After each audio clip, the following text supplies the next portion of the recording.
Limburg Athletics Plus, hartelijk gefeliciteerd. En ik feliciteer jullie op de beste plek waar ik had kunnen zijn, namelijk op een atletiekbaan. De moeder aller sporten.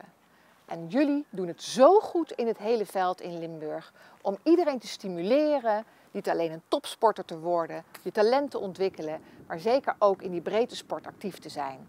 Als Limburg zijn we daar heel erg trots op. Ik vind het ook heel belangrijk dat jullie nu je verjaardag vieren, namelijk bij de Beweeg- en Beleefweek. Iedereen in Limburg moet eigenlijk een beetje meer sporten. We doen het al heel aardig in het noorden, maar in het zuiden mag het nog net een beetje meer. Dus met elkaar kunnen we echt ons inzetten voor een gezond Limburg. En deze topsport kan natuurlijk alleen zo worden beleefd als er talloze vrijwilligers zijn die hun schouders eronder zetten.